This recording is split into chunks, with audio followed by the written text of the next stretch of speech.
Olá! Bem-vindos ao canal. Hoje, dia 17 de setembro de 2025, a Comissão de Constituição e Justiça da Câmara dos Deputados realizou uma audiência considerada decisiva no processo que pode levar à cassação do mandato da deputada Carla Zambelli. A sessão contou com a oitiva de Eduardo Tagliaferro, ex-assessor do Tribunal Superior Eleitoral, que prestou depoimento como testemunha de defesa. Zambelli, que atualmente se encontra presa na Itália aguardando julgamento de extradição, participou da audiência por videoconferência. Durante o depoimento, Tagliaferro fez declarações contundentes. Ele afirmou que, quando atuava no TSE, a pedido do ministro Alexandre de Moraes, precisava monitorar de forma constante tudo que a deputada publicava em suas redes sociais. Segundo ele, Zambelli estava entre os nomes considerados prioritários nos relatórios de acompanhamento. O ex-assessor também relatou que havia um direcionamento específico para vigilância contra personalidades da direita e que muitas vezes recebeu ordens que considerava antiéticas, como pedidos para deletar mensagens e até excluir provas. Diante dessas situações, afirmou que guardou documentos, mensagens e registros que, segundo ele, comprovam abusos de autoridade. Em vários momentos, Carla Zambelli se emocionou ao ouvir o depoimento, agradeceu ao testemunho e destacou a coragem de Tagliaferro. As declarações feitas hoje podem fortalecer a estratégia de defesa da deputada, que alega ser vítima de perseguição política. Agora, caberá à CCJ avaliar as informações apresentadas, analisar as provas e elaborar um parecer que será votado em plenário. A decisão final poderá confirmar ou afastar a cassação do mandato de Zambelli. Enquanto isso, o depoimento de Tagliaferro tende a intensificar o debate público sobre democracia, liberdade de expressão e o papel das instituições brasileiras no cenário político atual. A Carla Zambelli, que acompanha esta reunião pelo sistema Zoom. Antes de darmos início à inquirição da testemunha e em observância ao disposto no artigo 12, inciso 1º do Regulamento do Conselho de Ética e Decoro Parlamentar, convido o senhor Eduardo Tagliaferro a prestar o compromisso de dizer somente a verdade sobre tudo o que lhe for perguntado, relativamente aos fatos objetos da representação número 2 de 2025, em desfavor da deputada Carla Zambelli. Por favor, senhor Eduardo. Abra o som, por favor. Me comprometo a dizer somente a verdade. Agradeço a vossa senhoria. Passo a palavra ao relator da representação número 2 de 2025, deputado Diego Garcia, para início da inquirição da testemunha. Bom dia, senhor Eduardo. Bom dia, presidente, deputado Paulo Aze. Bom dia, deputada Carla Zambelli. Cumprimento também os demais parlamentares aqui, membros da comissão. O senhor atuou como chefe da Assessoria Especial de Enfrentamento à Desinformação no TSE. Poderia explicar brevemente como funcionava essa assessoria e quais eram as suas principais atribuições? Além dessas atribuições, haviam outras? Boa tarde, deputado. A Assessoria Especial de Enfrentamento à Desinformação, ela tinha como objetivo realizar o monitoramento e a análise de fake news produzidas no período eleitoral. O meu papel dentro desse gabinete era como assessor-chefe do gabinete, o qual coordenava todos os servidores que ali estavam lotados e repassava a eles todos os pedidos que chegavam até mim pelas mãos, pelas mensagens de juízes auxiliares, tanto do TSE quanto do Supremo Tribunal Federal, do gabinete do ministro Alexandre de Moraes.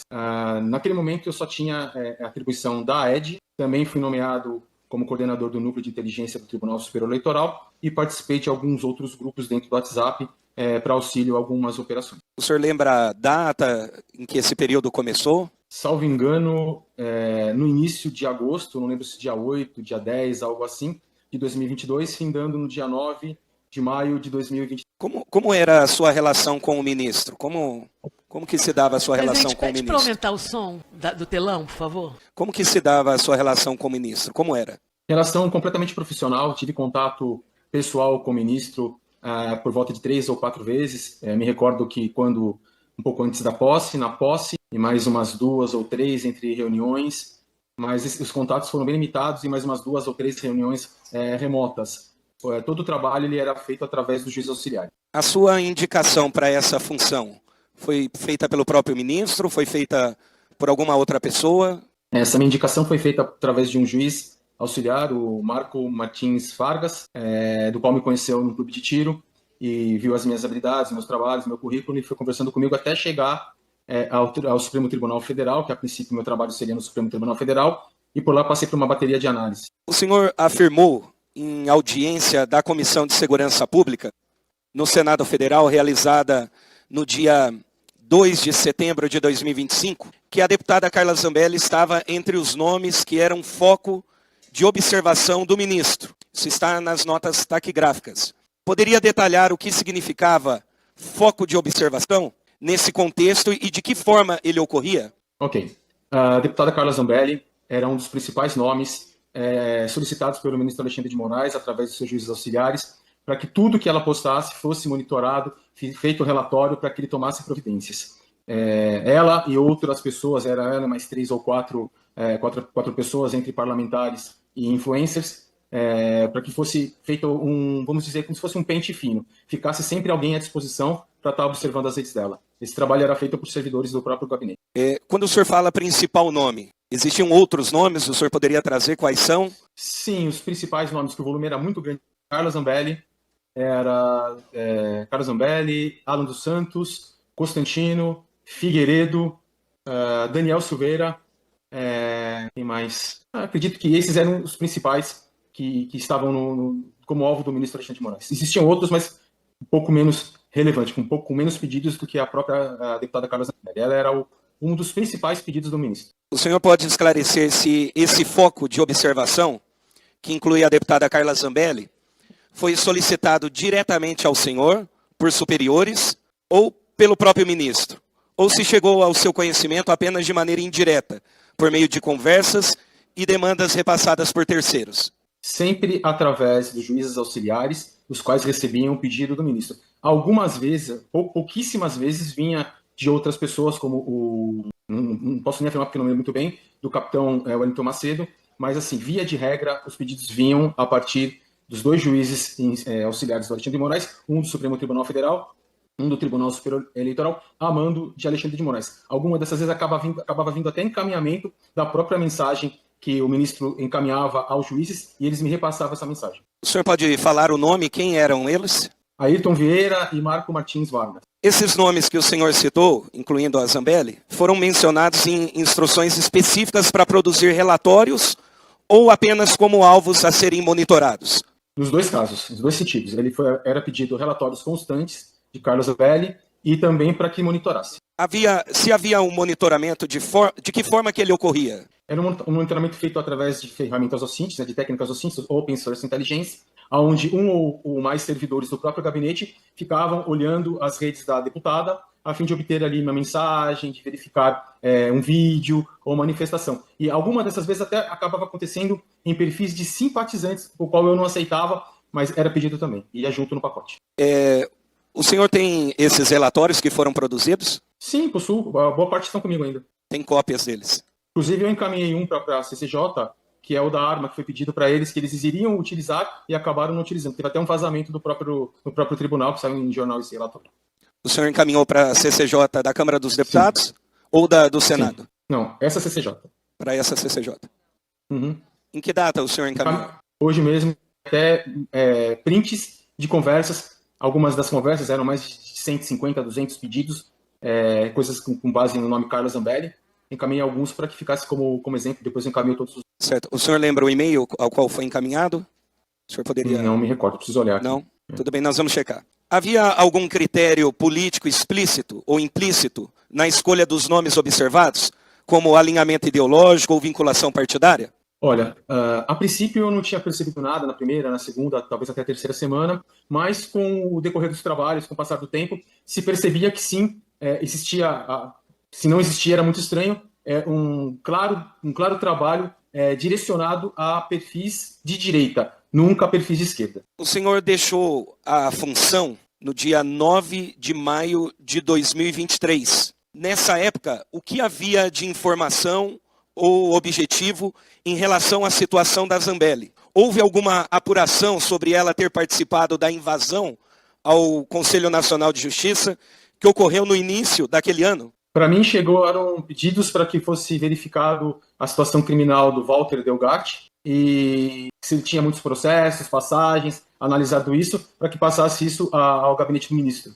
Foi somente esse trabalho. Não teve nenhum relatório que eu me recordo, pode até ter tido, mas não me recordo muito bem, focado nisso. Agora, recordo plenamente que existiram pedidos para que levantassem a situação criminal do Walter Delgatti. Me recordo até que tinha alguns processos de estelionato na comarca de Araraquara. A invasão ao Conselho Nacional de Justiça foi objeto de apuração no contexto do inquérito 4781, que ficou conhecido como o inquérito do fim do mundo. Carla Zambelli foi mencionada nesse contexto? Eu não tinha acesso aos inquéritos dentro do Supremo Tribunal Federal. Eu tinha somente acesso aos trabalhos do gabinete da Assessoria Especial de Enfrentamento à Desinformação. Na sua avaliação, a inclusão de parlamentares, e especificamente de Zambelli, nesse chamado foco de observação, poderia ter criado um ambiente de predisposição contra ela, mesmo antes da abertura formal de investigações? Não vou nem falar em abertura formal, porque acontecia muito antes de uma abertura formal de investigação. Toda a análise, todos os relatórios eram feitos a partir de um pedido do ministro, através dos juízes auxiliares, ou seja, vinha direto de um magistrado e não de uma polícia judiciária, tampouco da Procuradoria-Geral da República. Então, sim, havia sim uma constância de pedidos e uma investigação em cima dela. Então, acredito que a sua pergunta é positiva. O senhor tem conhecimento de alguma informação concreta, seja documento, registro ou ordem recebida, que possa contribuir para esclarecer se havia um interesse de caráter persecutório por parte do ministro em relação à deputada Carla Zambelli? O que eu tenho comigo são os relatórios produzidos, os e-mails encaminhados oficialmente para o gabinete do ministro Alexandre de Moraes e as várias conversas de WhatsApp entre eu, Ayrton Vieira, entre eu, Marco Martins Vargas, e entre eu e um grupo do próprio Tribunal Superior Eleitoral, onde claramente se vê que Carla Zambelli era de fato um alvo e tinha uma intenção com cunho persecutório. Inclusive até em palavras que dizia, vamos pegar ela, entendeu? Você via que o teor das conversas mostrava-se que uma perseguição. Por fim, o senhor deseja acrescentar alguma informação adicional que considere relevante para esclarecer o tratamento dado à deputada Carla Zambelli e auxiliar essa comissão no exame do processo de perda de mandato? O que eu posso dizer, e faço questão de dizer, que de fato existiu claramente uma perseguição, não só ela foi uma das principais personagens, era uma perseguição ativa, constante, praticamente que semanalmente, 2, 3, 4 vezes por semana, eu recebia pedidos para que monitorasse, para que olhasse, tanto dela, qualquer coisa que envolvesse Carla Zambelli em rede social, muitas vezes não eram nem coisas produzidas por ela, mas estavam no nome dela, acabava caindo no foco, e vinha para o departamento, para o gabinete, e reafirmo aqui que ela, de fato, juntamente com Alan dos Santos, com Constantino, com Figueiredo e outros, foram pessoas que foram muito perseguidas. Não recebi em momento algum pedidos de qualquer outro tipo de polo político, centro ou esquerda. Direita, em especial, acredito que até por parlamentar, Carla Zambelli era considerada por mim a número 1 a ser levantada. Presidente, inicialmente são essas perguntas. Agradeço a Vossa Excelência e passo de pronto a palavra à apresentada deputada Carla Zambelli para inquirir este.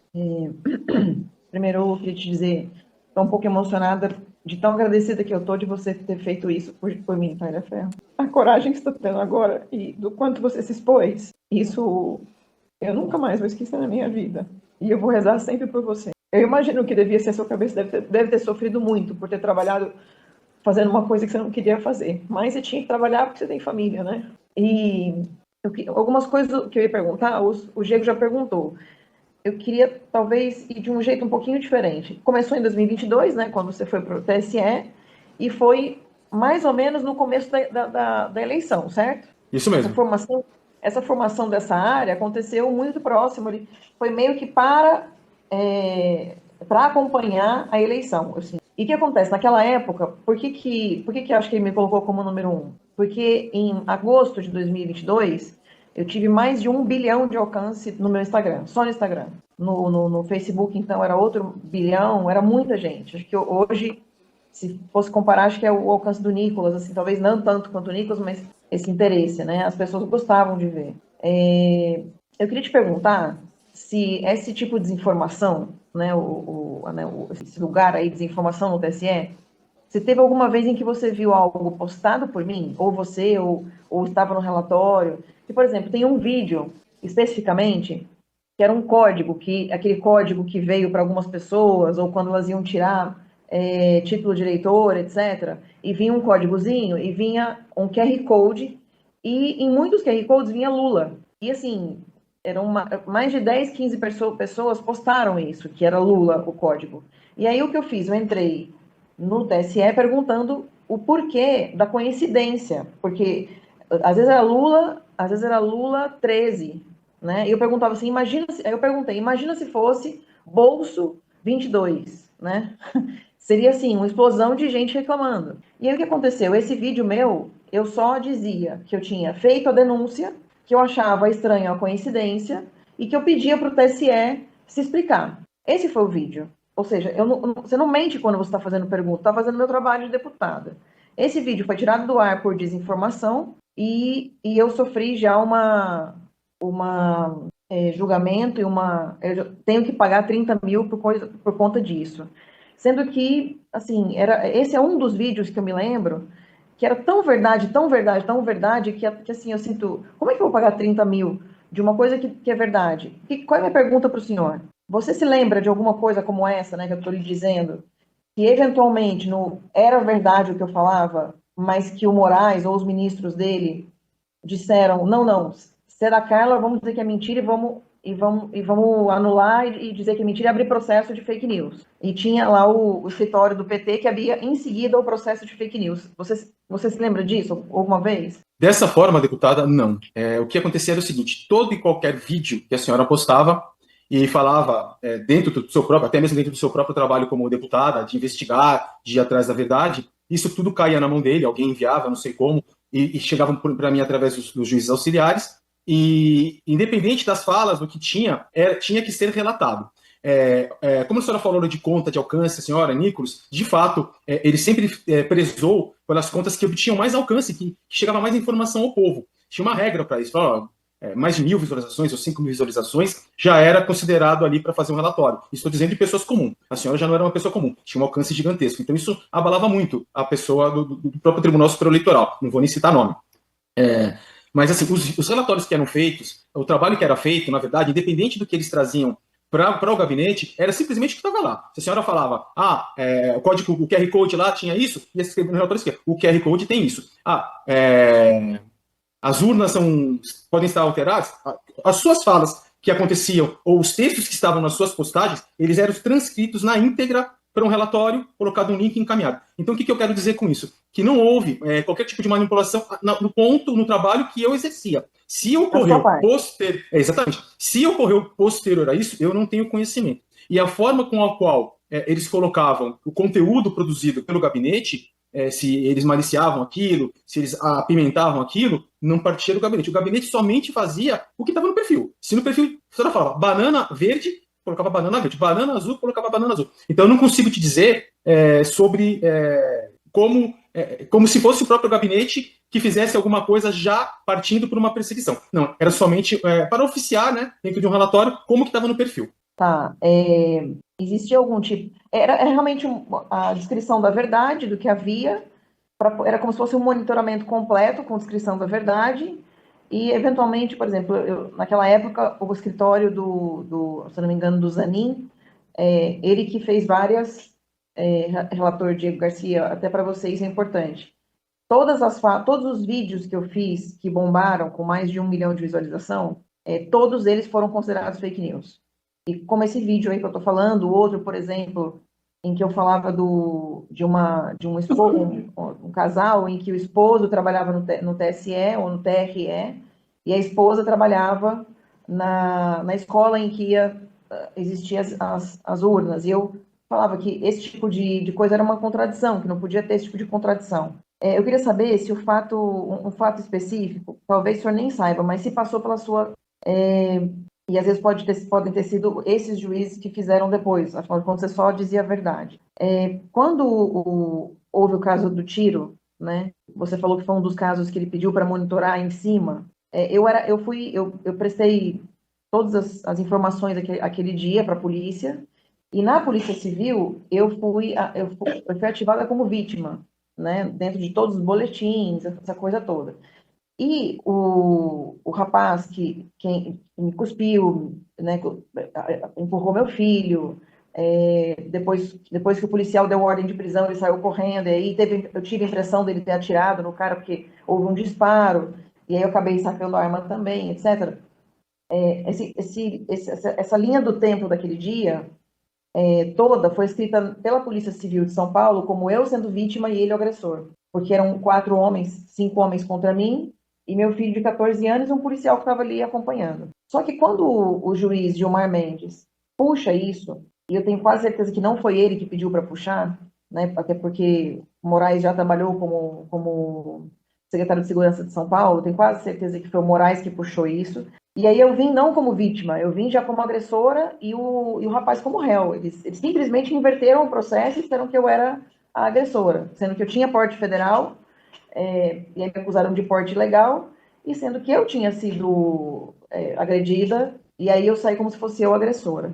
Inclusive vetando partes, né, não saía na imprensa, por exemplo, que tinha sido dado um tiro, e só depois do tiro é que eu tirei a arma, né?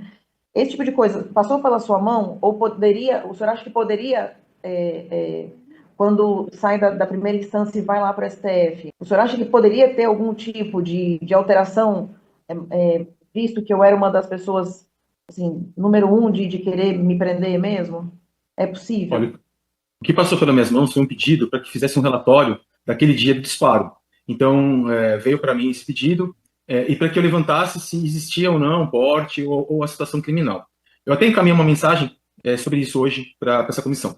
O que eu me recordo que aconteceu foi que foi levantado, na primeira consulta parecia que não constava porte, coisa assim, mas ali foi um erro do próprio sistema. Depois eles confirmaram o teu porte de armas federal. Tinha alguma coisa sobre uma suspensão condicional do processo, eu não me recordo bem daquilo, se era de fato isso seu mesmo, que eu vi nas mensagens. E foi pedido para eu fazer como se fosse um laudo técnico do disparo. Foi feito esse laudo, com passo a passo, indicando seta, a hora que pega a arma, tudo, a hora que está no bar, atravessa a rua, a hora que está no bar, lembro claramente disso. Não tinha sido eu que tinha feito disparo, isso está no relatório também? Não, o disparo parece que foi feito pelos seus seguranças, se eu não me engano. Era o policial que estava... Exatamente. Mas, assim, em momento algum nesse relatório foi falado que teve um disparo da sua arma, nada. Só aquele posicionamento, desde o momento da outra pessoa, né, que te ofendeu, até a entrada no bar, onde tem aquele movimento dentro do próprio bar. Foi feito um relatório, foi colocado dentro do PJE, a pedido dele, só que ele não ia utilizar, pelo que eu entendi, ele não ia utilizar esse relatório, não ia ter um processo a partir do Tribunal Superior Eleitoral. Porque pelo que eu percebi, depois do que eu vou te contar daqui a pouquinho, é que ainda estava para se definir se era o Tribunal Superior Eleitoral, se era o Supremo Tribunal Federal, ou se era a própria polícia que ia tocar isso. Por que eu te falo Aumenta isso? o som, por favor. Aumenta o som, por favor. Porque eu estava no Sudoeste, no Sudeste não, acho que no Sudeste, jantando com duas servidoras do gabinete, e eu recebi uma ligação onde um juiz auxiliar falou que o ministro estava muito bravo, que teve um vazamento daquele laudo, e que só eu, o juiz auxiliar e o ministro sabíamos daquilo. Tipo dizendo, olha, vocês não são de confiança, vocês vazaram. E aí eu percebi na conversa que aquilo não ia ser usado. Até me comentou que o ministro não ia utilizar aquilo. Só que o vazamento se deu por uma falha dentro do próprio PJE, do pessoal que colocou o relatório ali dentro e não colocou sigilo. Então isso vazou, saiu até na Folha, se eu não me engano, na Mônica Bergman, não lembro direitinho, na íntegra. Então esse foi o único trabalho que chegou para mim referente ao disparo da arma. Só isso, nada além disso. Tá. Mas foi pedido por ele um relatório. Sim.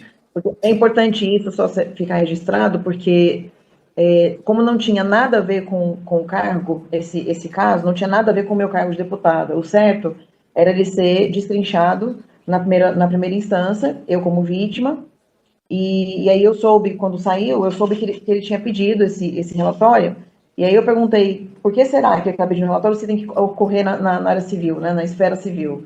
E aí, poucos dias depois, vem o Gilmar Mendes, porque já não podia ser mais o Moraes, porque como vazou do Moraes, não podia ser mais o Moraes. Aí o Gilmar Mendes pega o caso e me coloca como agressora e o rapaz como vítima. É só bom aproveitar, porque esse foi uma coisa bastante ruim que aconteceu. Essa coisa do vamos pegar ela, vamos ter que prender ela. Teve alguma vez que ele falou assim, usa sua criatividade, porque eu sei que teve uma vez que ele falaram alguma coisa tipo, use sua criatividade, né? Uhum. Como você só fazia o relatório sem distorcer, por acaso você sabe de alguém que perto de você, que trabalhava com você, ou que esteve com você, que dizia que o relatório estava de um jeito, mas a pedido do Moraes, a gente tinha que torcer, alguma coisa nesse sentido? De servidores do gabinete, nunca. Acontecia muitas vezes, se não diversas vezes, de um relatório ser encaminhado e retornar ao ministro, pediu para você melhorar, colocar mais informação, mais link, mais vídeo, mais texto. E isso acontecia muitas vezes. Por mim tá tudo bem, já terminei minhas perguntas. Obrigada, viu, Eduardo Tagliaferro? Muito obrigada, Deus abençoe você. Amém. A nossa. Advogado, deputada, deseja usar a palavra? Doutor Fábio. Bom dia, presidente Paulo Aze, bom dia, relator Diego Garcia, os demais parlamentares aqui presentes. Bom dia, Eduardo Tagliaferro, deputada Carla Zambelli. Senhor Eduardo, o senhor pode explicar por que o senhor decidiu divulgar as mensagens e, além disso, o senhor localizou e identificou as informações que corroborem a tese de um caça às bruxas aos políticos conservadores de direita? Bom, desde que eu entrei no tribunal, na primeira, na primeira ou segunda semana, eu já percebi que o trabalho ali não era um trabalho que ia de acordo com os meus princípios, vou colocar dessa forma. Principalmente por pedir para deletar mensagens, isso não faz parte do meu dicionário. Principalmente como perito, eu trabalho com provas e eu guardo as provas, eu não apago as provas. Então, quando eu percebi que isso era pedido, eu parti para o momento de guardar tudo, diferente de outras pessoas. Eu resolvi guardar tudo, porque eu sabia que lá na frente eu poderia divulgar isso, caso algo errado, de fato, fosse do começo ao fim do trabalho. Essa era a minha ideia. Só que eu não conseguia fazer aquilo estando dentro do próprio tribunal. Porque, claro, é evidente, todo mundo já percebe que pessoas longe são afetadas, são perseguidas, têm as suas vidas destruídas. Imagina uma pessoa dentro do Tribunal Superior Eleitoral, uma pessoa com acesso, uma pessoa próxima. Mesmo sem ter qualquer proximidade com ele, eu estava ali. Ele podia fazer o que ele quisesse, ele sabia de todo, onde eu morava, o que eu fazia, onde estava a minha família, tudo isso aí. Então isso me gerou um alerta, no qual eu me mantive dentro da própria equipe, pedi exoneração diversas vezes, infelizmente não fui atendido, foram rasgadas. Então eu comecei a trabalhar junto com eles, colaborando com eles, até mesmo com o intuito de ali estar num ambiente confortável, ganhar confiança, e fui guardando tudo que eu tinha. Porque assim, se eu não tivesse a intenção em divulgar e trazer isso à justiça, eu simplesmente teria apagado, não estaria comigo. Não teria nunca, em momento algum, falado qualquer coisa. Mesmo porque é bem claro que tudo que eu estou falando está me causando grande prejuízo, grande problema. Então, se eu, dentro do tribunal, resolvi guardar as provas, nunca apaguei, trouxe, estou com elas e resolvi falar, é porque, desde o princípio, eu já tinha, na minha formação, a ideia de trazer isso à tona. Faltou alguma pergunta sua? Porque eu acabei me perdendo um pouco. Queria saber também, o senhor foi pressionado ou incentivado por alguma pessoa ou grupo a alterar o andamento de um processo para facilitar o cumprimento de perseguição política? Se sim, exemplifique, por favor. Olha, o único processo, assim, era pedido os relatórios eles iam, ao meu entender, não precisava mais do que aquilo, encaminhado ao gabinete do ministro, tanto do TSE quanto do STF, mas assim, era solicitado diversas alterações. Melhora isso, coloca aquilo, coloca essa fala, coloca aquilo. Parecia que eles já sabiam o que estava no papel lá, e se eu não colocasse da forma que eles já sabiam, eu era penalizado, ao ponto de eu ouvir encaminhado para mim conversa do ministro, que ele dizendo o seguinte, eu que vou ter que fazer o relatório, ou em outras vezes, será que só eu que encontro isso? Ninguém encontra isso? Então, todo mundo já tinha um certo receio e já sabia que iam ter diversas alterações, tentava colocar, óbvio, que tudo sempre dentro da verdade, tudo que encontrava no perfil, ficava olhando de ponta a ponta, tudo que tinha de mensagem, de vídeo, de áudio, não só daquele perfil, mas aquilo que era retransmitido daquele perfil para outros, para ver se tinha ou não uma alteração.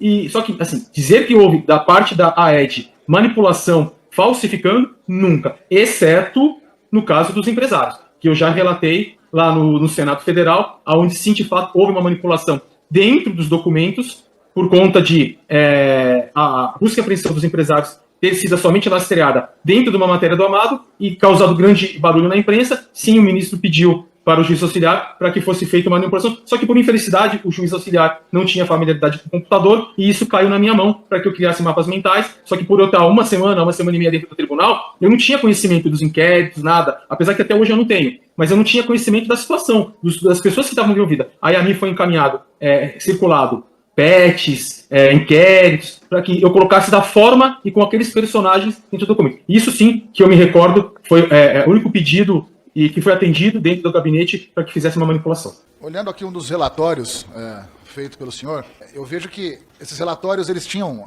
uma finalidade de um termo utilizado para utilização quando oportuno. Então, existia um fish expedition Vocês ficavam, de repente, então, olhando e monitorando tudo que esses parlamentares ou essas pessoas com ideais de direita faziam para que pudesse achar alguma coisa? E se sim, o que seria o momento oportuno? O que vocês aguardavam que ficavam aqui nesses relatórios sigilosos? Bom, o momento oportuno era o momento oportuno em que o ministro ia fazer uso desses relatórios. Então, por isso que ficava com esse termo. Porque a ED, sim, não tinha intenção nenhuma e nem precisava guardar esses relatórios. Tudo que era feito era instantaneamente repassado aos 2 juízes auxiliares para que eles encaminhassem, e eu percebi diversas vezes que os relatórios sequer eram usados. A minha visão parece que eles, politicamente, no momento que era interessante. Tá? Em relação ao Fish Expedition, existiu em alguns momentos dentro do período que eu estive lá, principalmente no momento eleitoral, primeiro e segundo turno, um pedido, sim, para que monitorasse algumas pessoas, né? No caso, a deputada Carla Zambelli era um desses alvos. Então, tudo que era postado por ela ia se relatório e repassado ao ministro. Ou, se não ia para o relatório, era comentado. Fez isso, vai relatar? Não vai relatar? Era dessa forma que era feito. Em algumas mensagens aqui cedidas por Vossa Senhoria, tem uma mensagem de um cunho muito pessoal em que diz: vamos ferrar com ela, em referência à deputada Carla Zambelli. O que vocês queriam dizer com isso? De acordo com essa mensagem, que a intenção era, de fato, pegar todo e qualquer coisa dela para prejudicá-lo. E pelo que eu vi também nas mensagens aqui, não só ela, mas falando dela, aqui nós temos deputada Bia Kicis, Carla Zambelli, Eduardo Bolsonaro, Major Vitor Hugo, Marco Feliciano, Cabo Júnior Amaral, Otônio de Paula, Daniel Silveira, Felipe Barros, entre outros. Todos esses foram, então, monitorados de forma repetitiva e diária, então, pelo Gabinete de Desinformação? Não em todo momento que eu estive lá, foram em períodos, né? Primeiro turno, segundo turno, ou em algum momento que teve alguma movimentação um pouco maior, no 7 de setembro, por exemplo. Não me recordo se no 8 de janeiro isso aconteceu. Mas eu lembro que 7 de setembro, primeiro turno, segundo turno, e principalmente entre o primeiro e o segundo turno, não antes do segundo e do primeiro turno, aconteceu esse pedido de monitoramento, sim. E se percebeu aí, todos os personagens são personagens de direita, nunca de esquerda. Pelo que eu vi aqui, se fala muito nas mensagens divulgando fake news, né? O que vocês tinham como fake news?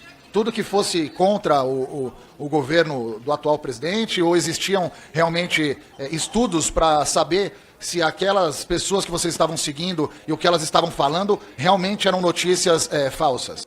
Os parâmetros para esse tipo de análise eram somente o artigo 142 da Constituição Federal, ou seja, qualquer tipo de fala contra ministros do Supremo Tribunal Federal ou contra ministros de governo, instituições, ataques às eleições, em específico urnas, TRS, TSE, locais de votação, tudo que se referia à votação e que falasse ali que, por exemplo, que pudesse ter tido uma manipulação dentro da eleição. Esse era teoricamente o parâmetro para olhar. Mas só que assim, vinham tudo que eles recebiam de vídeo da deputada Carla Zambelli e de outros personagens eram encaminhados para o próprio gabinete e relatado, da forma que estava no próprio perfil, era relatado, independente se era fake news ou não era fake news. Quem, pelo que eu entendi e percebi, tratava aquilo como fake news era dali para frente, porque a gente não tinha sequer tempo para avaliar. Então, na verdade, isso não era feito por pessoas que tinham, vamos supor, vocês não tinham ali um gabinete de desinformação por políticos, por parlamentares que tivessem pouca visualização. Vocês pegavam aqueles que, de repente, poderiam levar aquela, então, fake news que seria contra o governo atual para um número maior de pessoas? Um ou outro menor acabava caindo no alvo de acordo com o conteúdo, né, divulgado. Uma ameaça, uma falsificação uma fraude em urna. Aí, quando ele alcançava, não lembro se era 1.000 ou 5.000 visualizações, ou se tinha 1.000 seguidores, eu me lembro que era algo em torno disso, sim, esse caía e virava relatório. Mas assim, do momento que eu entrei no TSE ao momento que eu saí, sempre foram os mesmos personagens aos quais eram pedidos. Ora, um ou outro que falava alguma coisa que destonava um pouco, ou que tinha um alcance maior. Para finalizar aqui minhas perguntas, Sr. Tagliaferro, em algum momento, esse gabinete de desinformação, ele também teve pedido para que se analisasse contas e perfis de pessoas ligadas ao governo atual? Nunca. Esse foi o meu primeiro questionamento dentro do próprio gabinete. Isso foi com uma semana de gabinete. Eu cheguei a uma servidora e eu perguntei para ela: Aqui não chega nunca nada de esquerda, somente de direita, é só a direita que produz fake news, da concepção, é só a direita que faz as coisas, esquerda não tem nenhum. Eu simplesmente recebi como resposta esse movimento de indignação. E aí, ali eu já comecei a entender o que estava acontecendo. Ok, sem mais perguntas. Obrigado, senhor Tagliaferro. Presidente Paulo. Dando início à lista de inscrição dos parlamentares, inicio o chamando para fazer as suas inscrições o deputado Carlos Alberto Neto. Vossa Excelência responde até 5. É porque pediram para fazer a permuta, que o deputado faltou. Obrigado, presidente. Presidente, primeiro, fica aqui, antes de iniciar as perguntas, fica aqui minha indignação do que está acontecendo no nosso país. O ministro da Suprema Corte, na época presidente do Tribunal Superior Eleitoral, que era para estar defendendo a nossa democracia, usou a capa para fazer uma perseguição no nosso país, para influenciar no processo eleitoral, para perseguir deputados de direita, como a deputada Carla Zambelli, que está sendo ouvida hoje. Para mim está muito claro da injustiça que a deputada Carla Zambelli está sofrendo. E que está muito claro que o ministro Alexandre de Moraes precisa sentar no banco dos réus. Ele precisa sentar no Senado Federal e explicar todas essas denúncias, todas essas provas mostradas pelo perito Tagliaferro, tá? Como conhecido como a Vaza Toga 2. Como ele agiu fora do devido processo legal, como as mensagens eram claras de perseguição, e isso o Congresso não pode aceitar. Nós estamos diante de uma ditadura da toga e o Congresso não pode se calar perante isso. Por isso foi importante a votação de ontem da PEC das prerrogativas. Para não acontecer, como está acontecendo nos dias atuais, de um ministro da Justiça ter que perseguir deputados e senadores. A gente não pode aceitar isso calado. Isso é muito grave. Isso fere a democracia. Mas voltando para o caso, eu queria fazer alguns questionamentos ao nosso perito Tagliaferro. Tagliaferro, o senhor foi pressionado ou incentivado por alguma pessoa ou grupo a alterar o andamento de um processo para facilitar o cumprimento da perseguição política? Se sim, o senhor poderia explicar? Se o senhor tem conhecimento de outros casos em que um dos réus foi sentenciado, tendo como fundamentação apenas o depoimento de outro réu, um criminoso quanto mais, que possui credibilidade questionável. Como são essas duas perguntas? Não, estou finalizando mais uma. Como o senhor descreveria o processo de trânsito em julgado de forma prematura que, segundo a defesa, impediu o duplo grau de jurisdição? Se suas mensagens corroboram nessa visão. Bom. Perito, só para finalizar, estou com um minuto ainda. Primeiro, queria te agradecer pela sua coragem de ter mostrado os absurdos que têm acontecido no nosso país. Sobre o ataque à nossa democracia. Se, graças às suas denúncias, a máscara do ministro Alexandre de Moraes caiu, o xerife não passa de um ditador que precisa ser barrado urgentemente. Infelizmente, a gente vive num processo vicioso, onde o Senado está sendo chantageado e não consegue fazer o seu papel.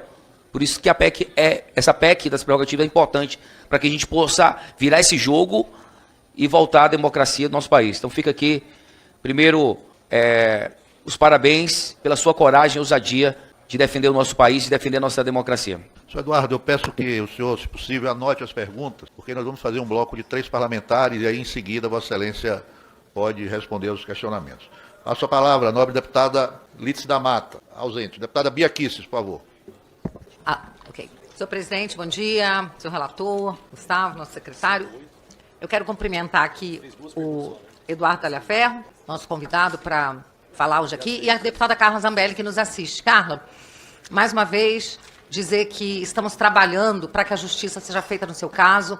A sua participação na última reunião aqui que nós tivemos foi assistida por milhões de brasileiros. Eu quero dizer que recebi inúmeras mensagens, mas inúmeras mensagens de apoio de seguidores seus, eleitores, agradecendo pelo apoio que nós aqui na CCJ estamos te empenhando.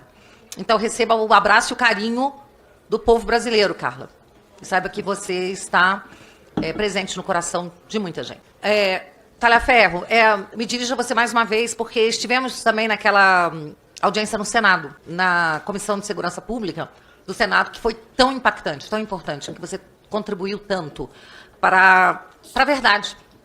E é muito impressionante a gente ver que a repercussão na mídia Foi muito aquém do que deveria ter sido. O que você falou foi nitroglicerina pura.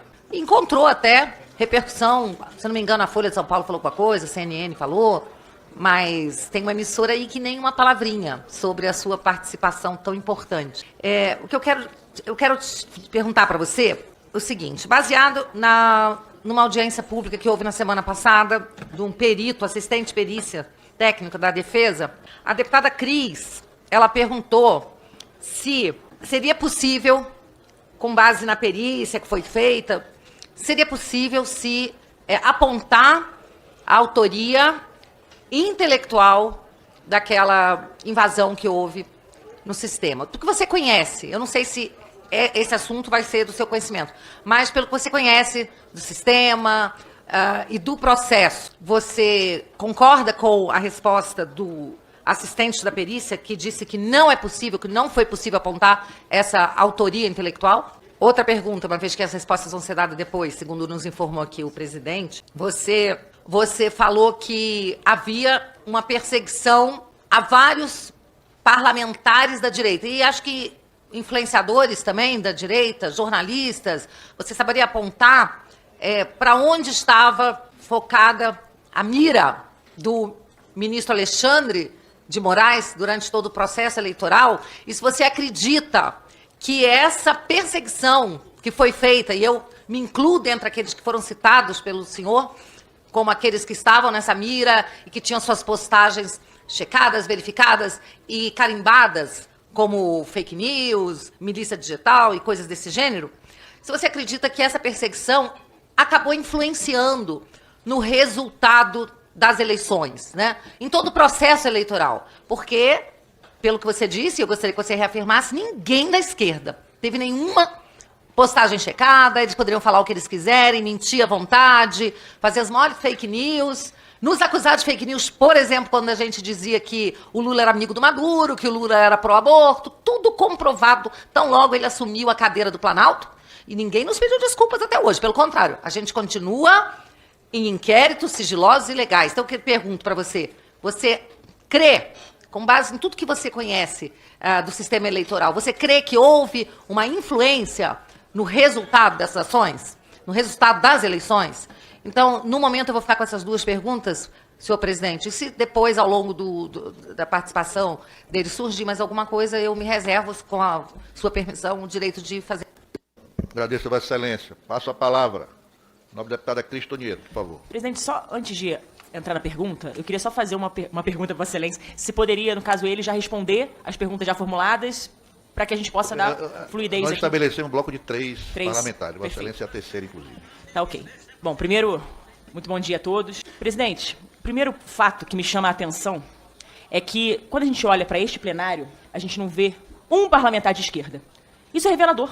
Isso diz muito. A oitiva que foi feita com o hacker estava lotada deles. Inclusive, nós questionamos o hacker e percebemos algumas aparentes contradições no que ele mencionou. Na oitiva seguinte, foi justamente com o assistente técnico da defesa. E, como a deputada Bia Kicis bem lembrou, uma das perguntas que eu fiz ao assistente técnico foi se, dentro de todo o material periciado, se teria como comprovar a autoria intelectual do crime e se poderíamos comprovar que, em tese, a deputada Carla poderia figurar como mandante. E a resposta foi negativa. Portanto, pela resposta e pela ausência de própria materialidade, sinceramente, já fica claro a farsa que estamos vivenciando no nosso país. Da mesma maneira, essa oitiva foi convocada aqui na CCJ no dia de hoje, com a presença do Eduardo Tagliaferro, que fez denúncias gravíssimas lá no Senado Federal. Inclusive, diante das graves denúncias, no mínimo, se nós estivéssemos num país sério, o que deveria acontecer é que fossem apurados e que o julgamento que está em curso no STF, no mínimo, fosse suspenso para apuração. Se a gente estivesse num país sério, deveria, no mínimo, fazer isso, a suspensão do julgamento. Mas, trazendo aqui para o caso concreto da deputada Carla Zambelli, por que eu citei a ausência de parlamentares da esquerda e disse que isso é revelador? Porque estão trazendo questões substanciais que demonstram a sanha persecutória, que demonstram o intuito autoritário e que nós estamos tratando aqui de uma perseguição que é política. Eu, como advogada de formação, questionei que não tive acesso à integralidade dos autos. Isso prejudica a própria defesa. Por quê? Porque sem acesso a elementos que podem influenciar, inclusive na oitiva, isso realmente é um comprometimento. Isso demonstra cerceamento de defesa. Isso prejudica a deputada Carla Zambelli, por exemplo. Questionei isso como advogada que sou, do ponto de vista do exercício da minha profissão, como advogada e agora como parlamentar. Mas, diante de tudo que foi alegado aqui, diante dos questionamentos que foram formulados, as testemunhas que foram arroladas aqui, sinceramente, não fica pedra sobre pedra. Quando o assistente técnico diz que não tem como comprovar a autoria intelectual, e o que incriminou a deputada, pronto, já demonstra claramente que estamos diante, repito, de uma farsa. Então, senhor presidente, é realmente deplorável o momento que nós estamos vivendo, e é por isso que não tem ninguém da esquerda. Eles vão falar o quê? Estamos diante de provas, de materialidade. No caso, aquilo que está sendo trazido por parte do Tagliaferro, como foi feito do assistente técnico, eles estão trazendo provas substanciais que influenciam, sim, que demonstram a perseguição política, que não tem nada de jurídico. O julgamento todo é político, não é jurídico. Então isso está claro no processo. E agora vou para as perguntas, senhor presidente. Uma das perguntas que eu queria fazer ao Eduardo Tagliaferro é a seguinte. Suas mensagens que foram divulgadas publicamente e as suas alegações apontam para uma suposta manipulação dos fatos com o objetivo de perseguir adversários políticos. Com base no que o senhor presenciou e acompanhou também ao longo desses anos, o senhor acredita que esse foi o caso da deputada Carla Zambelli? Essa é a minha primeira pergunta. A segunda pergunta. O senhor tem conhecimento, essa é a pergunta, o senhor tem conhecimento de outros casos em que um dos réus foi sentenciado, julgado, com base e tendo como fundamentação apenas o depoimento de um outro réu que tem credibilidade totalmente questionável, um criminoso, né? Tanto que outras vezes, inclusive matérias de jornal, já demonstraram que ele teria sido aí investigado, acusado de outros crimes. Então, o senhor acredita, nesse caso, né? O senhor tem conhecimento que outras pessoas também poderiam ter sido sentenciadas com base na alegação de um depoimento dessa natureza? Essas são minhas duas perguntas, senhor presidente. Eu estou tentando anotar aqui. Posso responder já? Sim, pois não, senhor Eduardo. Tá. Primeiramente, quero agradecer a todos pelas palavras e dizer que é muito triste ver num país como o Brasil pessoas elogiando uma coisa que se é um dever de qualquer um ser honesto, é um dever de qualquer um falar o que está acontecendo, ver uma irregularidade e contar. Então a gente vê que nós estamos no Brasil, está pobre de pessoas que têm coragem, não vou nem dizer coragem, que fazem a coisa certa. É muito triste mesmo. Eu sinto isso como um dever, como uma obrigação minha. É um princípio e não tem como alterar. Mas obrigado pelas palavras, porque eu sei que o Brasil está carente disso. Bom, me perdoa se eu omitir aqui o nome do primeiro e do último deputado, porque o meu conhecimento com político é muito pouco. Eu vim ter conhecimento com a Carla Zambelli quando eu entrei dentro do Tribunal Superior Eleitoral. Eu nunca fui uma pessoa, até aquele momento, ligada em política. Então, eu tenho uma grande dificuldade em saber quem é quem. O primeiro deputado me pergunta se eu fui pressionado em algum momento a fazer alguma coisa. Assim, pressionado, faça não dessa forma, mas pressionado com, olha, preciso disso para amanhã, preciso disso para ontem, faz, coloca mais, vai atrás. Sim, de fato, dentro do próprio gabinete, não só eu, como todos os servidores que ali estavam, eram pressionados com uma demanda gigantesca de trabalho e por um prazo curtíssimo. Às vezes as coisas chegavam para que fossem resolvidas em minutos, em horas, 1, 2, 3 horas, o que dentro das análises era totalmente impossível. Você não consegue analisar a vida de uma pessoa, ou até uma postagem, se ela é fake, se ela não é fake, se ela procede ou não, em minutos. Isso é impossível, não tem como, entendeu? É um trabalho que duraria 1, 2, 3 dias até, mas os pedidos eram para que fossem feitos para ontem. Esse era o tempo. O ministro quer isso para ontem, tá? Então a pressão, sim, de fato, era bem grande, nesse sentido. Deixa eu pegar aqui. É o sentenciado? Tá certo. Bom, eu não consigo muito, apesar de ter formação acadêmica em direito, eu nunca exerci o direito como profissão. Eu parti para a área pericial, que é a que mim sempre brilhou, né, de meus olhos. Mas, assim, dentro dos processos de trânsito em julgado, eu não consigo te falar, te descrever, dizer. O que eu acho que acontece é o seguinte, vou falar até de uma outra forma, que dentro do próprio tribunal, os processos andam e, pelo que eu vejo, andarão de uma forma muito célere, o que destona de todo o país. Em todo o país. Hoje, um processo dentro do Supremo Tribunal Federal corre menos, entre início e fim, sentenciado, é menos de um ano, o que a gente sabe que não é normal. Então, eu não consigo te responder aquela pergunta. Da deputada Bia Kicis, acabo falando o nome dela, porque ela era uma das pessoas que não tanto quanto a deputada Carla Zambelli, mas sim era pedido alguma coisa, mas em escala muito menor. Então, o nome acabou ficando gravado comigo. Bom, deputada, eu como perito, o que eu posso dizer? Uma perícia bem feita, com elementos, com provas, com elementos, com vestígios, né? a gente consegue chegar em indícios e consegue sim, um trabalho bem feito, com tempo, não uma coisa do dia para a noite, chegar ao autor sim. Sim, esse é o objetivo da perícia, é chegar a um autor. Quando a gente não consegue chegar a um autor, se torna um laudo fraco, um laudo que de fato não serve para nada. Eu não acompanhei o assistente técnico do outro caso, na outra condição, então eu não sei nem o que ele falou. Pelo que eu vi, ele falou que não era possível precisar. Só que assim, a gente precisa avaliar, dentro daquela situação, quais eram os elementos que a ele foi fornecido, né? O perito, ele teve acesso ao IP, ele fez um rastreamento desse IP, ele teve... foi periciado os computadores, os telefones utilizados pelo hacker, foi feito a perícia dentro do telefone da deputada, analisado, cruzado as RBs, as estações de base. Então, existem muitos procedimentos periciais, de fato, sim, a gente consegue, se não chegar 100% ao autor, mas 80% do autor, ter uma ideia. A gente só não pode... a gente só não consegue fazer isso se a gente não, de fato, não debruçar com o coração, com a alma, dentro desse trabalho. Então, ele falar que é impossível... É porque ou o hacker é um hacker perfeito, e não existe crime perfeito, nós sabemos disso, não existe, ou o profissional, de fato, não tinha vontade ou habilidade naquele momento para fazer isso. Presidente, só um minutinho, eu acho que ele não compreendeu bem. Eduardo, o que o assistente técnico respondeu, não é que não é possível, é que no caso, no processo da deputada Carla Zambelli, não foi comprovado, eles não conseguiram chegar a materialidade, né, intelectual, da autoria intelectual, no caso dela. Então, isso faz com que o processo seja fajuto, né, que caia por terra a sentença, uma vez que eles não conseguiram comprovar. Como você disse, é sempre possível comprovar. Com uma perícia bem feita, é possível comprovar. No caso dela, não comprovaram. Obrigada. Deputada, e aproveitando a vossa fala, a gente sabe que dentro do direito penal, na dúvida não se pune. Então, o perito também tem essa concepção. Se ele tem dúvida da autoria ou não, ele não vai relatar ali que aquela pessoa fez ou não fez. Ele vai se manter quieto ali, entendeu? Eu entendo dessa forma também, que se não tem certeza de uma autoria dentro do crime, não dentro do processo civil, não se pode condenar, não se pode acusar, é um pouco tanto quanto complicado. Com relação à segunda pergunta da senhora, se com base nos focos, né, das perseguições dos pedidos do ministro, se eu acredito que isso influenciou as eleições. Sim. Eu tenho quase que certeza que esse trabalho dentro do Tribunal Superior Eleitoral ele foi significativo para uma alteração dentro de um processo eleitoral. É o que eu sempre falei. Eu nunca comentei de fraude às urnas, porque eu não acredito que isso tenha acontecido. Porque seria uma fraude muito escrachada, muito clara. E pericialmente de fácil identificação.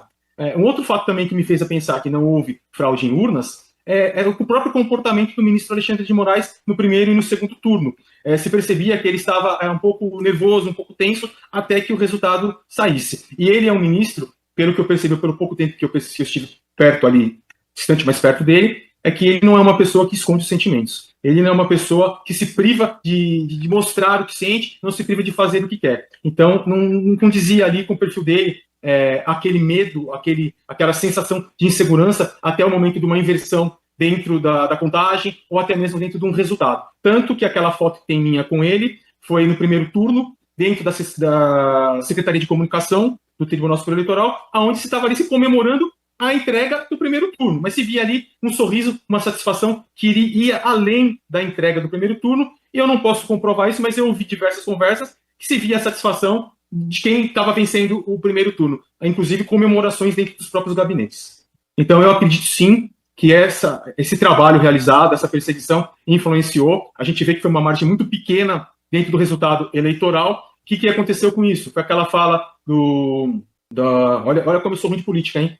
Do Ciro Gomes, lembrei agora, que ele falou do Lula, aquilo já reduziu um pouco de eleitores que não gostavam do Bolsonaro e não gostavam do Lula, mas votavam no Ciro, acabaram indo por ter um perfil de esquerda, acabaram indo para o Lula, e aqueles eleitores que eles tinham, eles não gostavam do Lula, mas também não gostavam do Bolsonaro, mas também eles entendiam que para o Lula poderia virar um comunismo, uma Cuba, uma Venezuela, acabavam votando no Bolsonaro. E diante do que se foi tratado como fake news, as coisas que aconteceram e foram expostas da forma como foram pelo próprio tribunal, deram uma impressão de que a direita era extremamente agressiva, a direita era um problema, e esses eleitores indecisos acabaram indo para o Lula. Então, eu entendo, é uma visão pessoal minha, não é uma visão do tribunal, mas com análise de tudo que eu vi, de tudo que eu passei, eu acredito que isso é o que aconteceu e, de fato, influenciado. A terceira deputada, me perdoa o nome, mas eu não sei.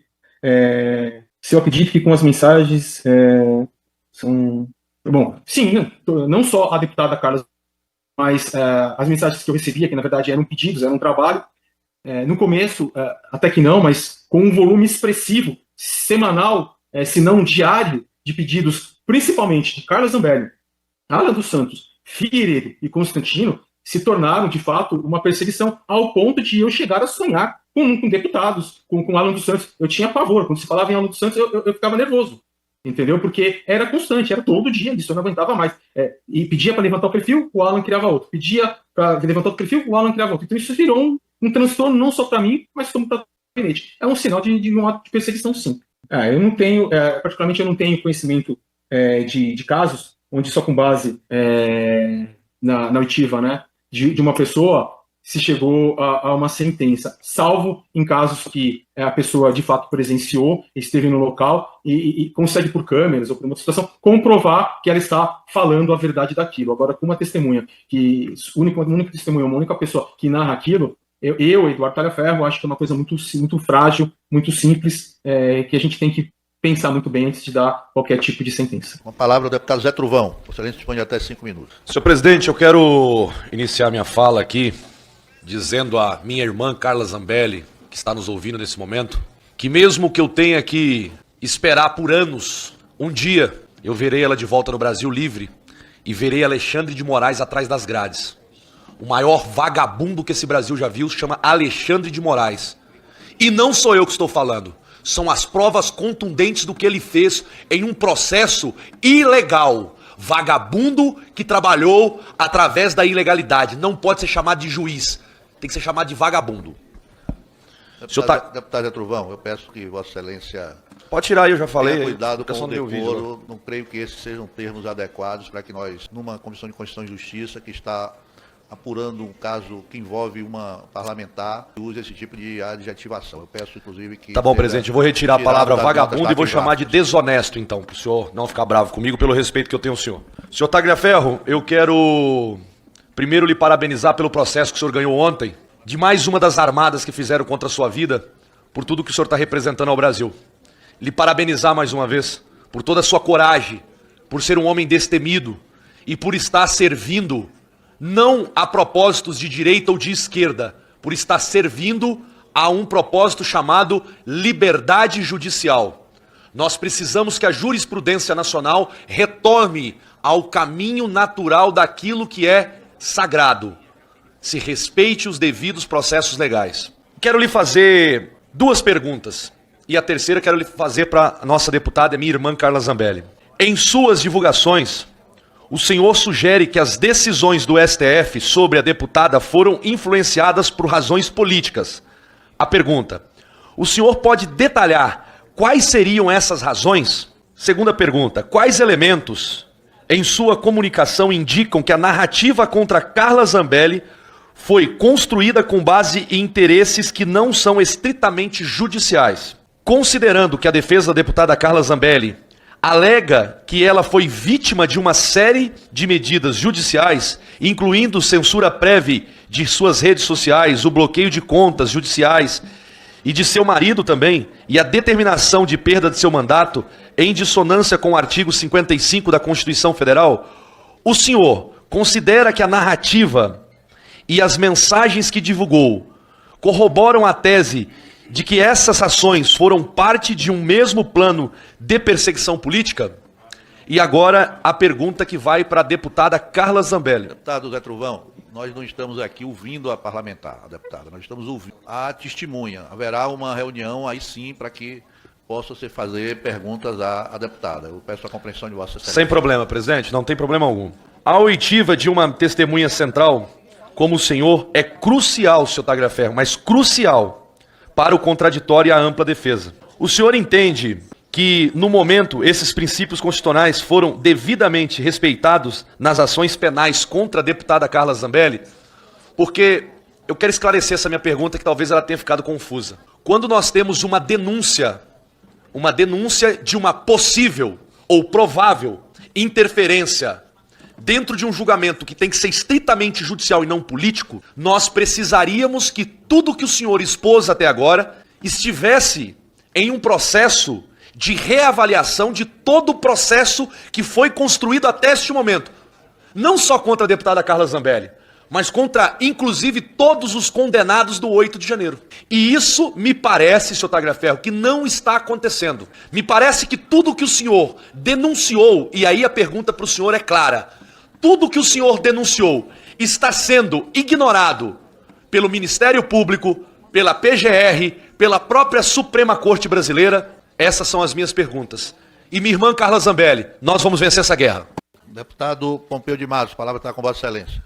Pois não, deputada. Não, presidente, eu estava conversando com a assessoria técnica, até porque na semana passada eu vi uns depoimentos, para poder estudar o caso. Queria requerer ao relator que nós tivéssemos acesso... Deputada Laura, a senhora não chegou no início, eu já informei ao plenário que a ação, os autos do processo já se encontram na Comissão de Constituição à disposição dos parlamentares, apenas... Como contém alguns dados que continuam em sigilo, existe todo um procedimento para que o parlamentar possa ter acesso às Eu sei, mas não é isso. Eu queria que a gente pudesse requerer os prints. Vossa Excelência disse que esses documentos já têm acesso. Os prints foram encaminhados agora pela manhã a comissão já tem os prints então a seu poder. Então a gente pode ver lá. Mas os deputados podem ter acesso de lá. forma sigilosa. Agora é importante sim. que eventualmente, mas o depoente também responde ao processo, está sendo investigado num processo sigiloso. Era importante que a gente também pudesse acessar mesmo. Deputada Laura, todo o respeito que eu tenho a Vossa Excelência, Vossa Excelência pode usar o tempo em diversas fases aqui da oitiva, só não nesse momento, porque... Tá bom, a hora que você... Tá bom? Eu agradeço a Vossa Excelência. Deputado Pompeu de Matos, a palavra está com Vossa Excelência. Senhor presidente, senhoras e senhores parlamentares, primeiramente cumprimentar a testemunha Eduardo Tagliaferro, cumprimentar também a deputada Carla Zambelli e, primeiramente, fazer aqui uma compreensão, presidente, para que a gente possa entender bem toda essa situação. A deputada Carla Zambelli respondeu na Justiça um processo onde foi julgada e condenada com trânsito em julgado e hoje está na Itália e está custodiada, está presa na Itália. Eu sei que ela está nos assistindo e eu quero deixar isso consolidado até para que haja a compreensão, inclusive de quem está acompanhando toda a situação. E eu lamento tudo isso porque a deputada Carla Zambelli foi nossa colega aqui, ainda com quase 1 milhão de votos, deputada federal, e eu fico impressionado porque leva o radicalismo, né? Porque por conta disso, ela acabou sendo processada, acabou sendo condenada, mais do que isso, presa em outro país e ainda está prestes a perder o mandato. É uma coisa assim, quase que inimaginável, é surreal. E tudo isso por conta de toda essa realidade aí, posta pelo menos, de tentativa de invadir o sistema do TSE, do STF, do CNJ, ataque, essa loucura do ataque às urnas eletrônicas, enfim, no dia da eleição armada, né, ao invés de buscar voto, né, buscava perseguir uma pessoa. Eu não consigo entender, sabe, uma deputada tão importante para ela, para a família dela, para o estado dela, para o país, para a democracia, para exercitar a democracia. No entanto, nós chegamos onde chegamos. Isso quer dizer que a gente pode esticar a corda, a gente pode chacoalhar a ponta, o que não pode é arrebentar a corda e derrubar pontos. E na verdade, o que de fato aconteceu e está acontecendo, e por isso chegamos a esse ponto, eu diria assim, lamentável, profundamente lamentável. Em relação ao senhor Eduardo Tagliaferro, pelo quanto sei, ele trabalhou, enfim, prestou seus serviços no TRF3, no TSE em 2022, enfim, cumpriu a sua parte lá. E o questionamento que eu quero deixar para ele primeiro, ele fez parte daquilo que se passou a chamar aqui no Brasil vaza-toga. Ou seja, ele fez parte dessa vaza-toga. O que ele revelou do vaza-toga, o que ele deu conhecimento público do que se chamou vaza-toga, ou seja, as informações que tinham dentro da justiça e que foram levadas a público pelo senhor Eduardo Tagliaferro. Mas ele se sente perseguido, quem o persegue? É importante saber disso. Ele foi para a Itália. Na Itália também está a deputada Carla Zambelli. Se encontrou com a Carla Zambelli na Itália, enfim, tiveram conversas sobre as questões que envolvem aqui o Brasil. Mais do que isso, o senhor tem ameaçado divulgar dados e informações enfim, sobre a questão da justiça eleitoral, da justiça como um todo do país. E a pergunta que não quer calar, por que já não fez? Se tem o que divulgar, o que apontar, o que denunciar, então que o faça. Nós temos o Ministério Público, ou até mesmo a imprensa. O que não pode é fazendo ameaça, dizendo o que tem e não mostra o que tem, e aí nós ficamos nessa redoma. Nós precisamos desse esclarecimento. Outro aspecto, o senhor tem dito que gostaria dos Estados Unidos. Publicou nas suas redes sociais, um Eduardo incomoda muita gente. Imagine 2 Eduardo incomodando, incomoda muito mais. O senhor já foi procurado, ou procurou autoridades norte-americanas, e que tipo de conversa teve com eles? Ou seja, nós vamos ter mais um lá para jogar os Estados Unidos contra o Brasil com os Estados Unidos? É o questionamento que isso interessa ao Brasil, ao brasileiro, porque uma coisa é a briga da direita com a esquerda, que é lamentável. Uma coisa é a briga do Lula contra o Bolsonaro, que também é lamentável, mas é uma briga. Agora, nós termos brasileiros dos Estados Unidos jogando os Estados Unidos contra o Brasil, eu concluo, presidente, não é uma briga do Trump contra o Lula, do governo americano contra o PT. Não é, engana-se quem quiser. É uma briga do governo americano contra o Brasil, contra os brasileiros, os empreendedores, os empresários, os trabalhadores, contra o nosso petróleo, contra o aço, o nosso agronegócio. Ou seja, quem vai pagar essa conta não é o Lula nem o PT. Quem vai pagar a conta somos nós, os brasileiros. Mas que briga injusta, que briga boba, que briga sem fundamento. A que ponto chegamos? Então, esse é o questionamento final. Desculpa, presidente. Esse é o questionamento final que faço para que fique aí, presidente, consolidado e fazendo essa advertência muito clara. A briga não interessa ao governo do Brasil, não interessa ao Lula, não interessa ao PT. Interessa, e quem paga a conta é o povo brasileiro, os empresários brasileiros. É uma briga muito injusta. Não tem sentido. Eles brigam e a gente paga a conta. Eles fazem toda essa ladainha e sobra para o brasileiro, para o cidadão, para o empresário, para o empreendedor, para os trabalhadores, nossos empregos, a nossa renda. Essa conta não pertence aos brasileiros e ao Brasil. Essa conta é uma conta que é extremamente injusta. Então eu espero que que o senhor possa refletir sobre isso. O senhor quer brigar com o Lula, quer brigar com o Alexandre de Moraes, é uma briga sua. Não castigue o povo brasileiro, os nossos empreendedores, nossos empresários, nossos trabalhadores. O negócio do Brasil não está em jogo. Muito obrigado, presidente. Deputado Coronel Meira, por favor, excelente. Bom dia, presidente.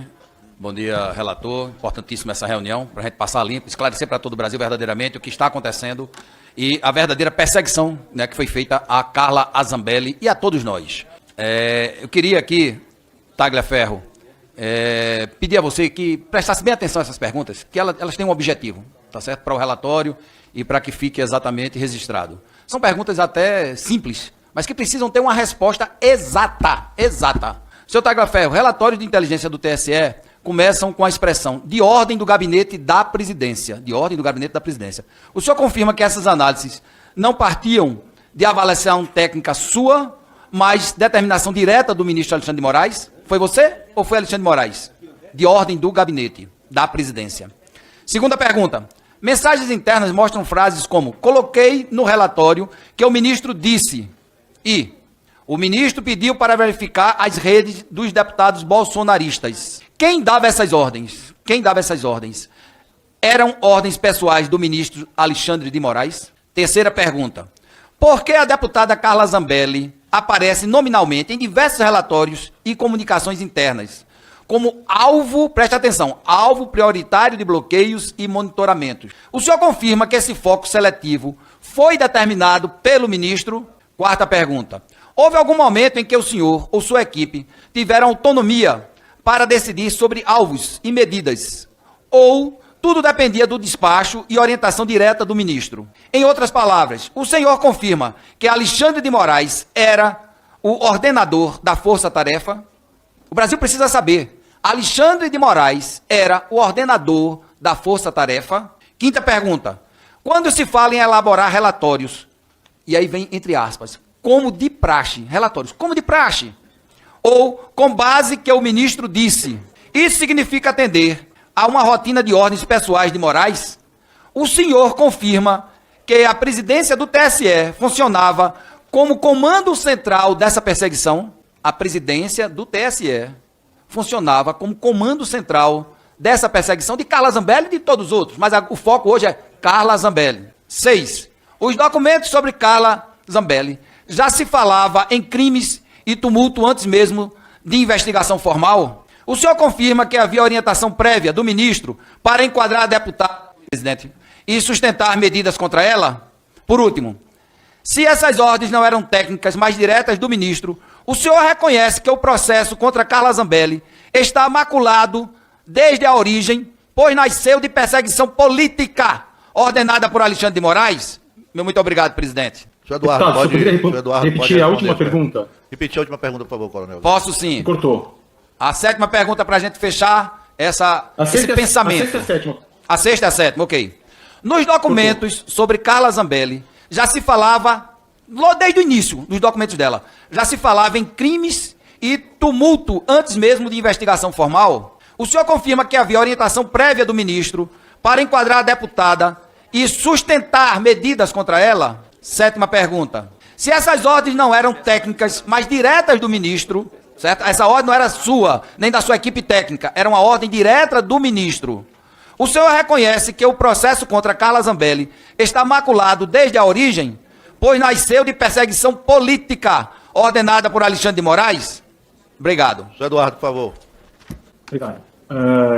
Senhor presidente, eu tenho que responder na ordem ou posso intercalar aqui? Não, Vossa Senhoria pode responder dos erros de... Ok, eu faço questão de responder primeiro as perguntas do deputado Pompeu. Quem me persegue, deputado, claramente, visivelmente, quem me persegue é o ministro Alexandre de Moraes, visto que, a partir do momento que eu resolvi denunciar, que eu resolvi tornar público, porque não existe sigilo de crime, então impor sigilo profissional em conversas que têm cunho criminoso, isso não existe, isso é crime. Eu estaria corroborando, eu estaria participando de um crime e eu não aceito isso. Então quem me persegue é propriamente o ministro Alexandre de Moraes, visto que um processo com menos de um ano, tem mais de 170 movimentações, chegando ao ponto de ter uma movimentação a cada 2 dias no máximo, é uma celeridade impressionante. Além disso, cada vez pode-se observar no movimento processual, no próprio site do Supremo Tribunal Federal, que quando eu falo, quando eu me pronuncio, quando eu denuncio, naquele período, o processo dispara, chegando a ter 5, 6 movimentos num dia. Isso não é normal. Essa sede de me calar é gigante. O pedido de extradição de uma pessoa que, no momento, não estava nem denunciada. A extradição foi pedida no dia 14 de agosto. A denúncia ela veio no dia 20. Então se mostra claramente a sede de calar uma pessoa que está falando a verdade. E eu não vou me calar em momento algum. Não tenho dúvida disso. Outro fato importante aqui é mostrar que, além de tudo isso, o senhor ministro Alexandre de Moraes divulgou, ele tá me intimando, me extraditando, pedindo extradição aqui na Itália. Então ele sabe onde eu estou. E por que ele me intima para me manifestar diante da denúncia do Ministério Público, né? No endereço onde residiam as minhas filhas. Por que isso? As minhas filhas não residem mais, né? Porque eu não sou otário.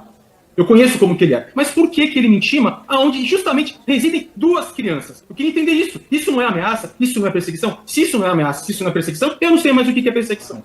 A sua pergunta de número 2, se eu me encontrei com Carla Zambelli aqui na Itália. Infelizmente, eu não tive esse prazer de me encontrar com a deputada Carla Zambelli, porque eu sei que nós ficamos com uma manchinha lá no passado, mas isso já foi resolvido. A gente não pode levar questões pessoais, que hoje não tem mais nenhuma, acima da verdade, acima da justiça e da honestidade. Infelizmente, eu não tive esse prazer de encontrá-la, mas se a mim for permitido visitá-la na penitenciária, eu vou com muito prazer, com muito amor. Farei com muito amor. Então, não tive. A terceira pergunta é a pior de todas. Por que eu não divulguei tudo antes para o Ministério Público e para a imprensa? Eu já te falei isso diversas vezes. Eu fui muito claro na minha resposta, que eu tento divulgar para a imprensa tradicional há mais de um ano. Essa imprensa suja sequer me ouviu, sequer me deu abertura. Essa empresa suja, no momento que ela me difamou lá atrás, dizendo que eu tinha atirado, tacado fogo nas minhas filhas, que eu tinha feito uma violência doméstica, ela divulgou, ela espalhou direto. E ficou. E até hoje, quando se faz qualquer matéria sobre mim, eles lá no final da matéria falam que foi exonerado, que atirou na mulher, que atacou fogo nas crianças. Um absurdo isso. Mas ontem, com a minha com comprovação, meu absolvimento, a minha inocência, porque ali não tinha nada que me incriminasse, não houve disparo, eu não tinha pólvora nas mãos. A vítima disse que não aconteceu nada, que foi acidental. O policial que estava comigo disse que ele puxou a arma da minha mão e na mão dele disparou. Ontem, com toda essa comprovação e que eu fui absolvido por unanimidade, essa imprensa suja, absurda, sequer fez qualquer tipo de divulgação. Ela está calada, ela está corroborando com a desgraça do Brasil.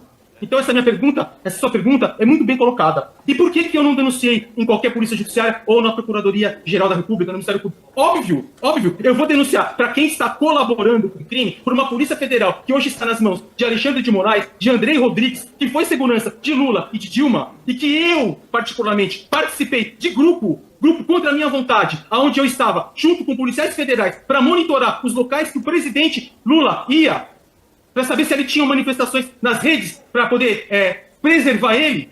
Você acha que eu vou confiar numa polícia dessa? Uma polícia que está me perseguindo? Você acha que eu vou confiar numa Procuradoria-Geral da República que está junto nesse todo esse processo? Absurdo, né? Não tenho para quem eu fazer esse tipo de denúncia, né? É denunciar pro próprio ladrão, né? Pedir pro ladrão julgar o seu próprio crime. Não tenho como. Infelizmente, eu não tenho como. Mas eu tentei de todas as formas, com a própria imprensa tradicional, inclusive com a CNN, fazer a matéria. Mas, infelizmente, todos ou estão com medo ou estão comprados. Eu não posso dizer qual que é a questão. E com a sua última pergunta, que é a quarta, dizendo se eu procurei, ou se os Estados Unidos me procurou, sim, me procurou.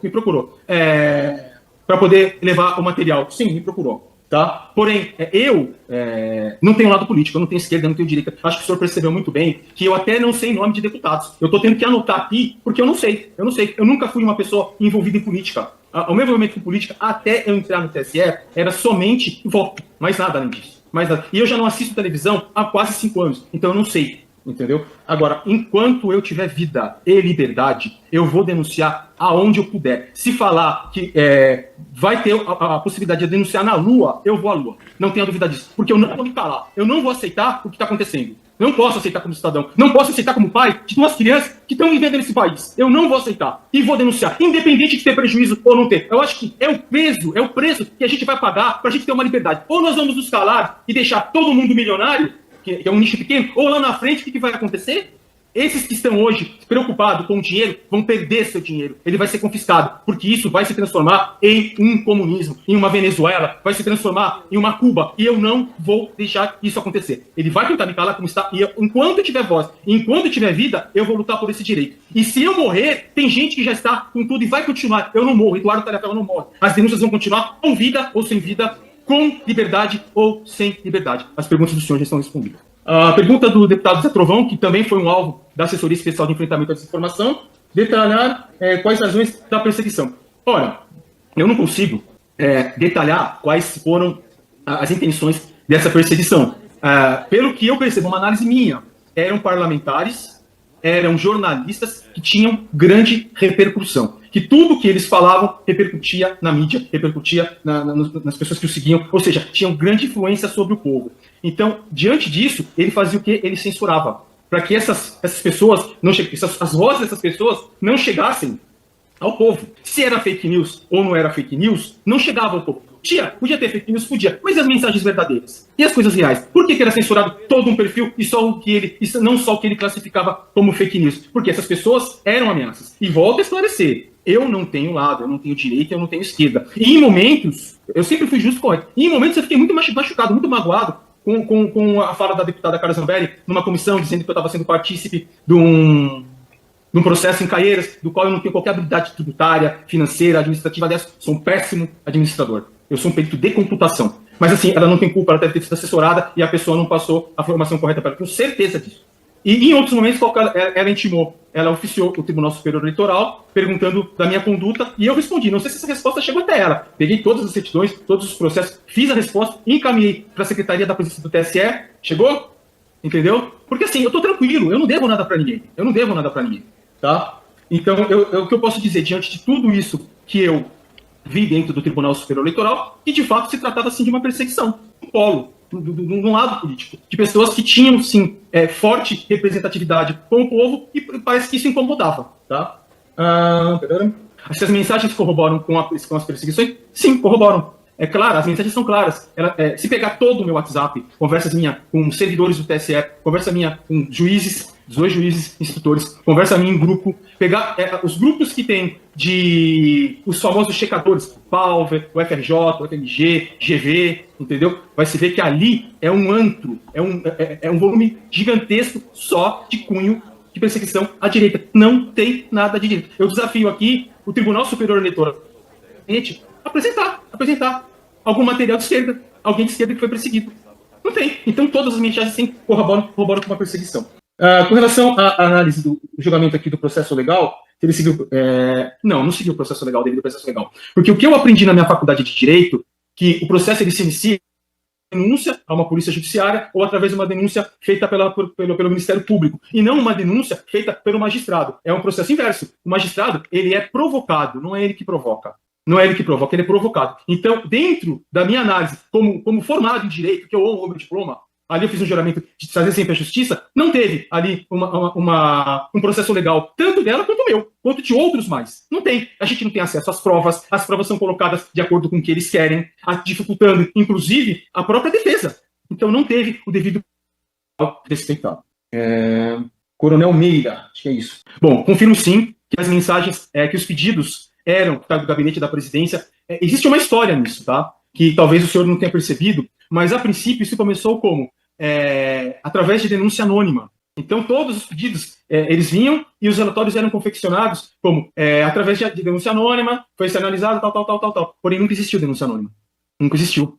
O próprio gabinete pedia para que isso fazia, o ministro pedia e colocava denúncia anônima. Só que em um certo momento, e eu tenho o áudio disso, eu tenho inclusive a conversa com a Cristina, no qual ela fala como a gente vai mudar o procedimento, se percebeu que aquilo estava começando a ficar, poderia se tornar um problema lá na frente, ia ser um pouco complicado. Então seguiu-se que seria de ordem do juiz instrutor A ou do juiz instrutor B. Então o juiz instrutor A do Supremo Tribunal Federal ou do juiz instrutor B do Tribunal Superior Eleitoral. Um questionamento. Acho que se teve um ou outro de ordem do ministro, são raros, mas sim. Inclusive a segunda pergunta, sempre foram determinadas por Moraes. Tudo que era feito, um juiz instrutor, tanto Ayrton Vieira quanto Marco Martins, eles não tinham poder de decisão, eles não tinham poder eles não atuavam como Ministério Público. Tudo que chegava a eles vinha através de um grupo que tinha no Supremo Tribunal Federal, ao qual eles pertenciam ali de WhatsApp, era ali depositado mensagens, e essas mensagens iam para eles e eles repassavam, a pedido do ministro. O ministro escolhia quais eram as mensagens, quais eram as coisas que seriam analisadas. Tá? Então era a ordem do ministro Alexandre de Moraes, sim. Existiu uma outra coisa que foi pedido, por exemplo, de alguém do TSE, como a Daíris, que era secretária de comunicação, alguma coisa como do Fernando Chuí, alguma coisa como a da secretária de comunicação do TSE, me esqueci o nome, Gisele Siqueira, que é a nora da Miriam. Então, existiu sim alguns pedidos dele, mas em massa a maioria se deu por conta de Alexandre de Moraes.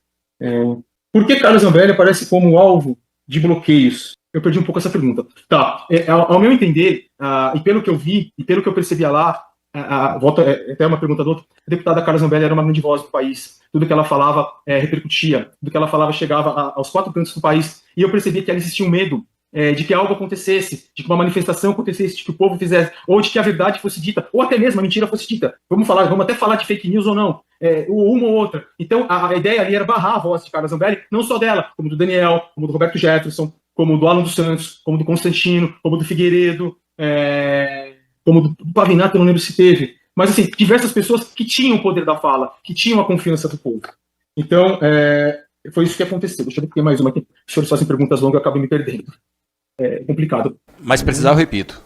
Se eu faltei com alguma questão da sua pergunta, só pode repetir. Até agora, ok. A quarta pergunta. Ok. Tá.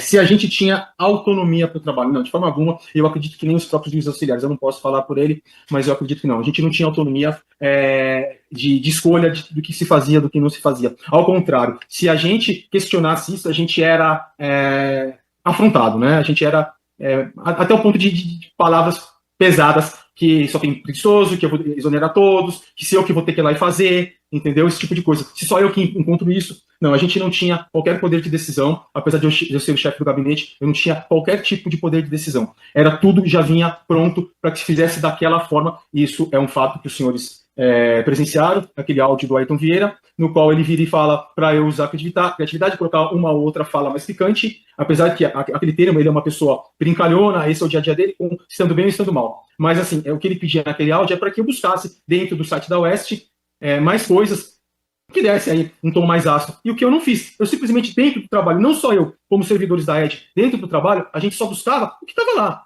A gente não inventava, era o que estava lá. Então, não tinha uma outra forma de fazer o trabalho. O trabalho, eu garanto, eu tenho todo ele comigo, e os senhores poderão ver que não existiu qualquer manipulação da ED. Tudo se deu anterior a isso com os pedidos e posterior a isso com as maldades. Então o senhor confirma que Alexandre de Moraes era o coordenador e ordenador da Força Tarefa?